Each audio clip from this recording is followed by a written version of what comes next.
Welcome back. You're watching To The Point. It's hard to imagine a more damaging statement by a government minister than the claim that India has no idea where Dawood Ibrahim is.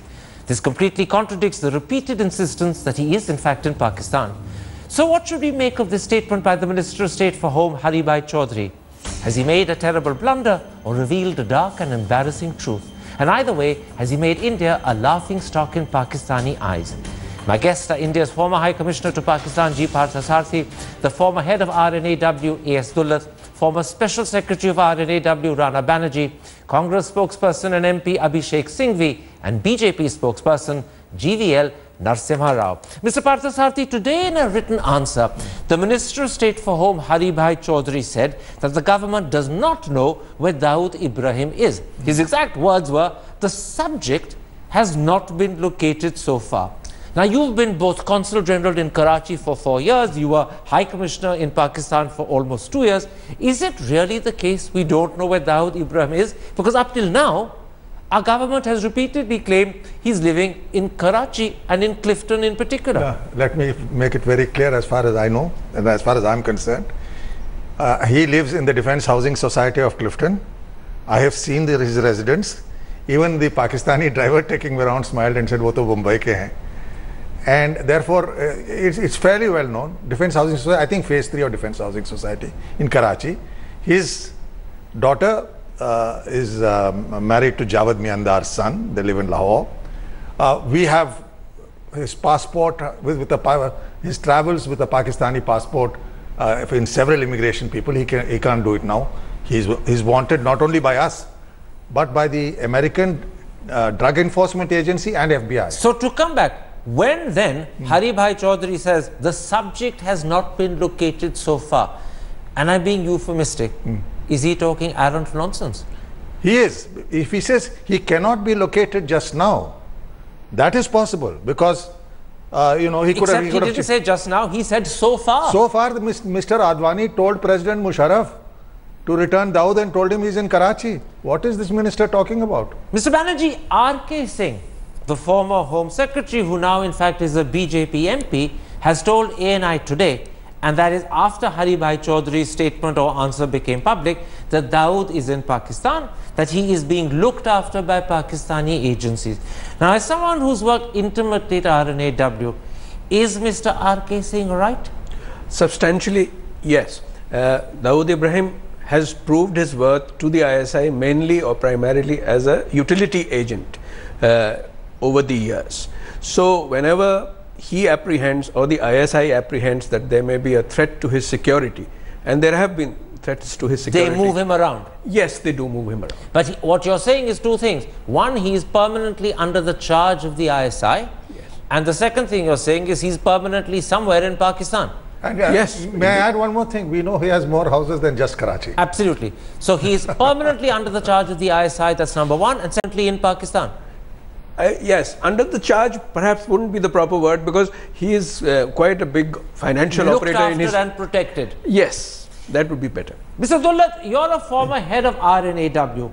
From L.K. Advani onwards, Home Ministers like Shivraj Patil, Chidambaram, Shinde and Rajnath Singh. And Rajnath Singh, most particularly in just December 2014, have said repeatedly that Dawood Ibrahim is in Pakistan. Could it be the case that in the last 5 months, Indian intelligence has suddenly lost track of him, which is why the minister today says the subject has not been located so far? Yeah, it could be, but it's been well known, as Rana just said, that he was in Karachi and was being looked after by the ISI, but he is relocated from time to time when there's pressure, and I would say not only in Pakistan but even abroad. Now, where he is today, if the Home Ministry is saying, or the Honourable Minister is saying that we don't know where he is, that must be the latest intelligence that he has. Except, can I may only add that at times, the intelligence. Please finish. Yeah, I said at times intelligence agencies do not provide information for the public domain. So, you know, they may know and they may not want anybody to know. That's very possible that they may know and may not want anyone to know.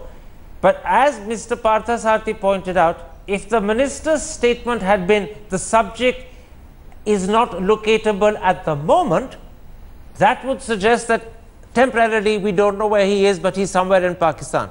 But in fact, what the minister said was something significantly different. He said the subject has not been located so far. The word so far suggests we have no idea even in the past where he is. Otherwise, the word so far make no sense in English. Now, you're saying to me that is not the case. Have I understood you correctly? Beg your pardon? Have I understood you correctly that it is not the case we don't know? What I'm saying is that no, I think it's been well known where he was and whose care he was under. I don't think that has been such a mystery. But if the minister or the Home Ministry today is saying that they don't know where he is, then we have to accept that as the final word. Now, why they are saying that, only they would know. Either we accept that as the final word, or we say that it's a terrible mistake made. You know, Abhishek Singhvi, today with incredulity, people are virtually laughing and scoffing at the minister for saying that the subject has not been located so far. But in fact, precisely those words, literally identically the same, were used by your Minister of State, M. Ramachandran, in a written answer in the Lok Sabha exactly 2 years ago on the 7th of May 2013. So the truth is, if the BJP government blundered today, you committed precisely the same blunder in a written answer 2 years earlier. This seems to be a well-established tradition of the Indian government. We keep telling our parliament we don't know where this man is, although we know clearly where he is. I have no hesitation in saying, Karan, that in the event that the Congress minister wanted to convey the fact that the government is unaware about where Dawood is, he committed a blunder. I believe that had it been so, you would have had a big outcry by everybody in India. He clearly must have said something before and after to make it clear that that's not what he meant. Because I'll tell you what today the minister has said. A, it's very serious because ministers are supposed to choose their words carefully. B, it makes India a bit of a laughing stock across the globe because it contradicts not only, as you rightly put it, earlier home ministers, but it means that India all along has been falsely asking for delivery from Pakistan. Indeed, had it not been so serious, it would be comic. Because I have heard of this Clifton address, the other address I forget, somebody mentioned just now, Jaska address, for so long. I can understand you saying that it's impossible to get cooperation, it's impossible to extradite him, there is collusion, all that is different. But to suggest suddenly out of the blue, as if you meant it, that we do not know where he is actually to give a clean chit to Pakistan, to make a bit of a laughing stock across the world for India, and to suggest that all our demands earlier were false, or based at least on no information. Let me bring in GVL Narasimha Rao. Mr. Narasimha Rao, the embarrassment your government feels is so acute that this evening, but outside Parliament, not inside, you fielded the other Minister of State for Home, Rijiju, who in fact contradicted his colleague Chaudhry, and now says that in fact the government has consistently maintained that Dawood is in Pakistan. Not only does that contradict what one minister said in Parliament, but the very use of the word consistently maintained is itself untrue because you haven't been consistent. Just this morning you said something else. So even Rijiju in his so-called correction is actually wrong when he claims you've consistently maintained this because you haven't. I think, Karan, I would only say that the statement made by the minister on the floor of the House, the written answer that was supplied in response to a question about extradition of Dawood Ibrahim and other terrorists. That was the question, specific question that was asked, and the reply is the fact in this matter, and that is the government's position on the matter, that the location of the subject, Dawood Ibrahim, is not known. But hang on a second. Now I have to interrupt you. Now you're contradicting what Rajiju said. Now you're going back to saying that Haribhai Chaudhry's position is the fact of the matter, your words, which suggests that when Rajiju says that it's the consistent position of the government, he's in Pakistan, Rajiju is wrong. So now you're adding a further twist to the argument. No, I would say that what the minister said in Parliament is there was no deviation from the factual position. But what Rajiju said outside Parliament is different to what the minister said in Parliament. Which of the two ministers should we believe? Rajiju outside or Chaudhry inside? That the current location of Dawood Ibrahim is not known. Forgive me, the word current is missing. I'm going to remind you of the sentence, it's here in front of me. The subject has not been located so far. So far suggests in the past as well. The word current is missing. No, I think you will have to read those two words so far carefully. And possibly some further clarity could be given on that. A lot of further clarity. So far does not mean past 20 years. Oh, how many years in the past does so far stretch? No, I think that's something that possibly a clarification could be given about. I must tell you that when they were investigating Shakespeare's sonnets to find out who the hidden author was, they didn't go into terminology in the way we're doing it here. I mean, if we have to go into so many definitions to understand what a minister means by the word so far, we will be into English literature studies by the end of the day. The truth, Mr. Parthasarathy, is that in fact the Home Minister's reply had another bizarre sentence. So far by simply concentrating on the fact that we don't know the subject's location. The second sentence was this: extradition process with regard to Dawood Ibrahim would be initiated once the subject is located.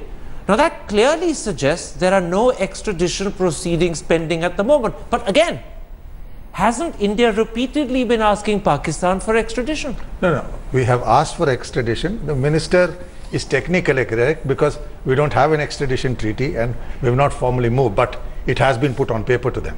Because we don't have an extradition treaty. But it has been put on paper. It has been. So when the minister says, just a minute. This is important. You've confirmed extradition requests have been put on paper. That's right? Yes, that's certainly. So when the minister says extradition process with regard to Dawood Ibrahim would be initiated once the subject is located, he's wrong. It has been initiated. Listen, it is done by Mr. Advani when he gave them the list of 20 and said return them to us. It is not a formal request for extradition, but in effect it says, when it's put in writing, it has been given as a note in subsequent discussions. So then when the minister says it hasn't been initiated, he's wrong. I don't know why the minister said this. All I can say is it's an unstarred question, and whoever are the bureaucrats who put it up to him, I have not looked at this seriously. You know, Mr. Dullat, I want to bring you in here before I come to Mr. Rana. As you heard a moment ago from Mr. Parthasarathy, and this is a fact, Mr. Advani, when he met General Musharraf in Delhi the day before the Agra summit, specifically asked for Dawood to be handed over. And Mr. Advani has probably written about that as well. How is it that the successor BJP government, the Home Ministry as a whole, and Mr. Chaudhry as an individual are utterly unaware of this? How is it also that they're not aware of the fact that we've been submitting written notes to Pakistan? A list of 20. A list of 20 demanding their extradition, and we still claim that extradition proceedings haven't been initiated. How do you answer all of that, Mr. Dullat? You know, like Ambassador Parthasarathy said, we have repeatedly requested for Dawood's extradition, even though, as he's right, technically we have no extradition treaty with Pakistan, but this request has been repeatedly made. And as you said, when Musharraf came here, in his in the Deputy Prime Minister's meeting with General Musharraf, he had made this request. So, and it has been repeated by us, I don't know how many times. You see, the other interesting thing here is that a few days ago, our former police commissioner, Neeraj Kumar, has disclosed that as far back as 1994, he was in touch with Dawood Ibrahim. Absolutely. And he made 3 phone calls to him in June 1994. So, I mean, as far back as 94, he knew where Dawood was. Otherwise, how could Neeraj have spoken to him? Absolutely, you're absolutely right. Your audio is fading at the moment. I'm going to ask my producer to put it right before we come back to you, and I'll come to Mr. Banerjee in the meantime. If the Indian Minister for Home says, and that's precisely what he did say, by the way, that extradition proceedings will only be initiated once Dawood is located, then doesn't that strengthen Pakistan's repeated stand that Dawood is not in Pakistan? And once again, isn't Pakistan going to be smiling because they will feel this bizarre sentence has vindicated them? Well, yes, I would think that they will take maximum mileage out of this slip up, or even if I give a charitable interpretation to it, a limited sharing of information in Parliament. They will certainly try to take advantage of it. And in taking advantage of it, to use the phrase that was used by Abhishek Singhvi, won't India be a bit of a laughing stock in their media and in their civil society? We already are, incidentally. We already are. The Dawn has said that no idea where Dawood is, Indian minister tells Parliament. So Dawn, the Pakistani paper, is already laughing at us. It's gone viral on the net, absolutely. Abhishek Singhvi, as you said, and Mr. Partha Sarathy has now cited the Dawn quotation, the Pakistani media, no doubt Pakistani civil society, is laughing themselves silly. Because here are we repeatedly saying to the world, Dawood Ibrahim is in Pakistan, extradite him. Now we're saying we don't know where he is, and we're also saying we haven't started any extradition proceedings either. Well, what action do you as an opposition propose to take? Or are you tempered by the fact that, as I pointed out in 2013, your Minister of State made equally stupid, thoughtless statements in virtually the same language? Well, you can certainly not make the charge of being tempered after what I said just now. I would unequivocally say the same thing if that was the intent and not challenged by anybody. But let me come to the current scenario, Karan. First, the crux of the matter is that it's not about scoring debating points. In fact, perhaps the only reason the Congress reaction may be tempered is to advise channels like yours not to have too many programs on this, because I am sure if Pakistan picks it up, they will make it into a big propaganda machine. Please read your 2 sentences again. That's the crux of the matter. You read the 2 sentences together. The 2 sentences have implications. A, they are from an insignia of authority of a central government minister. B, read together they suggest that all this drama, we told you so, is what Pakistan should be saying. All this drama about asking for Dawood is based on dreaming, is based on no information, because the 2 sentences read together suggest that he could be in Timbuktu, in Siberia, or in Mauritania.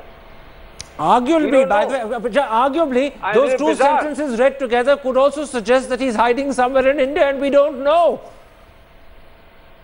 Yeah, I mean, so therefore, laughing stock apart, the Pakistan can make an official issue out of it in the United Nations in bilateral or trilateral meetings that, look, India is using a stick to beat us with, having absolutely false premises which don't exist. That's the real thing, which is, I'm not scoring a point against the BJP. In fact, I'm saying you should do less of this program, because if they pick up on your program, they will have more masala. Well, they've already picked up on this story. You've already been told about how Dawn is characterizing it in Pakistan. Mr. Nasimha Rao, what your minister has done is to make India the laughing stock of Pakistan. There will probably be international papers that will pick up this story and have us and cock a snook at us as well. Within this country, your government looks less than reputable. Do you not think this is a resigning matter? Can you repeat your last sentence again? Do you not think this is a resigning matter? For Mr. Chaudhary, by the way, not for the government, for Mr. Chaudhary. No. That's the reason I wanted you to repeat that sentence. But I don't think he had stated the factual position. The efforts in the past. No, but just a moment. Are you still calling it the factual position? Are you still calling it the factual position because Rajiju has stated a different set of facts? He had not stated. No, I think you are getting it wrong. What facts has he stated wrong differently?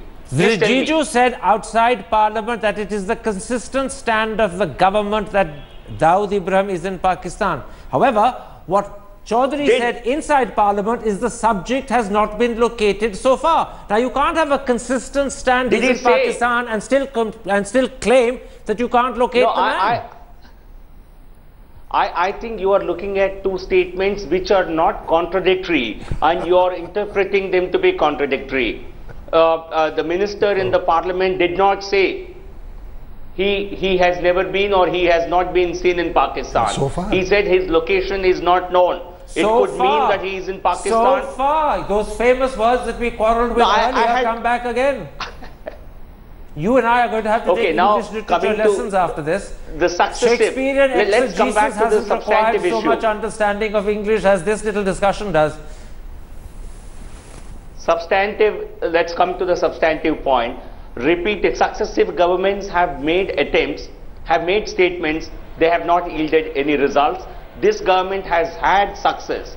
We have had in the recent past, in the last couple of weeks, we have had the United Nations Security Council to specifically say that they would really demand, it wasn't the United Nations Security Council. Don't mislead the audience. It was a small body in the UN that is specifically monitoring the implementation of UN Resolution 1267. It's not the Security Council. It's the Sanctions Committee.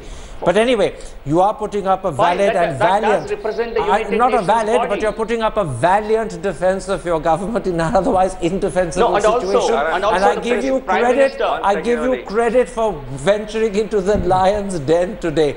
Mr. Dullat, tell me something. Has India today made a laughing stock of itself?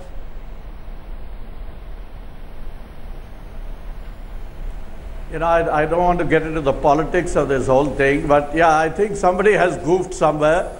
And, you know, I just heard, I think maybe it was Partha who said that this was a bureaucratic written this thing. I'm only wondering whether the same Home Ministry note was provided to a Congress minister 2 years ago.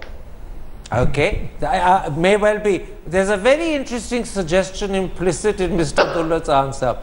When he talks about whether the same bureaucrat in the same ministry provided the same note and advice to a Congress minister 2 years ago, are we going to find that the blame and responsibility for ministerial goof-ups vests with civil servants? Will some poor, helpless civil servant carry the can? Some poor, helpless civil servant will carry the can. But as I said, my own handling parliament for about 35 years in government, all I can say is that when it's an unstarred question, the senior bureaucracy does not really get involved.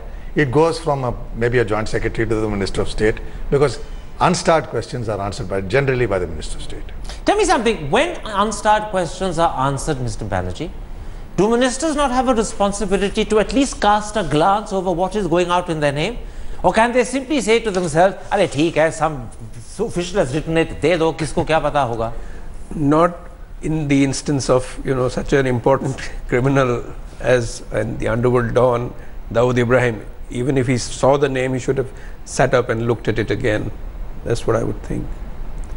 Okay, so in other words, what you're saying is that when a question, starred or unstarred, refers to someone as important as Dawood Ibrahim, it is critical of the minister to actually check and not simply rely confidently on what he's told. I would go beyond Rana.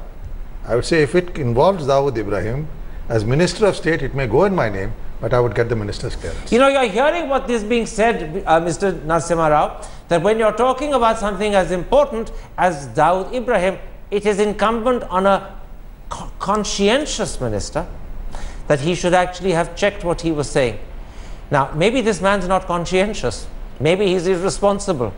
But this is another reason why, when your government is so embarrassed, he should fall on his own sword, as the saying goes. Do you not think that this is a moment for him to honorably resign and spare the government the embarrassment it faces? I don't have the luxury of interpreting things like the experts on your panel. I think every minister, I think, is diligent and does his worked to the best of his capabilities. Has he been diligent and has he done his work to the best of his ability in this instance? That's the question I'm asking. Should he not have double-checked because it was Dawood Ibrahim? I think I'm supposing he would have done this. I don't have a reason to believe otherwise. And on what basis are you supposing that, other than the hope that he did, or the belief that all ministers in your government are diligent and you can't believe that an irresponsible man would become a minister in Mr. Modi's government? That's the presumption, isn't it? No, on the basis of a reasonable amount of knowledge I gather within my own party and the government. All right, Abhishek Singhvi, I saw your hand up. I'll give you 20 seconds because then we're out of time. Go ahead. 20 seconds. Karan, we must get some principles right. Of course, anybody sees Dawood Ibrahim's name, he should be careful and extra careful, but the law and the rule of parliamentary privilege is the same, Karan, unstarred or starred. If you make a statement which is wrong or which is otherwise factually untrue, privilege applies. All right. For privilege, the minister alone is responsible. The bureaucrat can be hauled up with a departmental proceeding. You're a very clever lawyer, Mr. Singhvi. Mr. Singhvi, you're a superb lawyer, and you provided another good reason why the minister should, as I said earlier, fall on his sword. I've run right out of time at that point. I'm afraid I'm going to have to end this discussion. There's a big naughty smile on Mr. Parthasathi's face, but unfortunately we're not going to ever find out why he smiled, because I'm going to say instead goodbye, good night, and thank you for watching.